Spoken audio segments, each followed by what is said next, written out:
A series built around a U.S. Civil War is bound to get attention, especially in these polarized times. But DMZ merely uses that backdrop as a device to introduce another dystopian drama based on a DC graphic novel, basically The Walking Dead meets the 70s artifact The Warriors.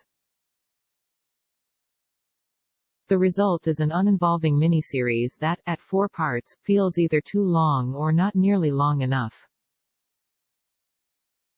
That's because the war has already happened when the story begins, finding the U.S. divided, with Manhattan turned into a lawless demilitarized zone between the two riven sides. Years after being separated from her teenage son as they fled the chaos, Alma, Rosario Dawson, braves returning to that zone, determined to be reunited with him no matter what the cost. What Alma finds, though, is a population essentially divided into wary factions, working toward a vote seeking to provide greater order and unity to their society. On one end sits Alma's ex, Parco, Benjamin Bratt, and on the other Wilson, Hoon Lee, each ruthless and brutal in their own way. Adapted by Roberto Patino, Westworld, with a premiere directed by Ava DuVernay and the remaining episodes helmed by Ernest Dickerson, there's ample talent both behind and in front of the camera.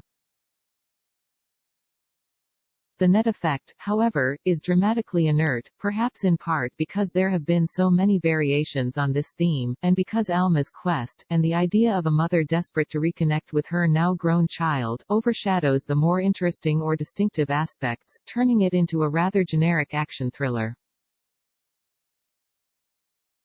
Nor does it help that the narrative basically joins the story in progress, without pausing or flashing back, as, say, The Handmaid's Tale did, to flesh out how America reached this sorry point. Despite her resourcefulness and history with the key players, Alma too often feels like a bystander as conflicts rage around her, through no fault of Dawson's, who is pulling double streaming duty as Ahsoka Tano. With her energies steadfastly fixed on her son, broader questions about the DMZ's fate and assorted subplots are at best underdeveloped, and at worst relegated to colorful detours. In that respect DMZ has a bit in common with FX's recent Y, The Last Man, another disappointment adapted from a graphic novel that sought to balance personal family drama, including a mother-child bond, with societal collapse. While that's fertile territory in theory, like Y, DMZ's alphabet soup winds up in a kind of bleak and familiar no-man's land, one that makes it a little too tempting to zone out before crossing the finish line. DMZ premieres March 17 on HBO Max, which, like, is a unit of Warner Media.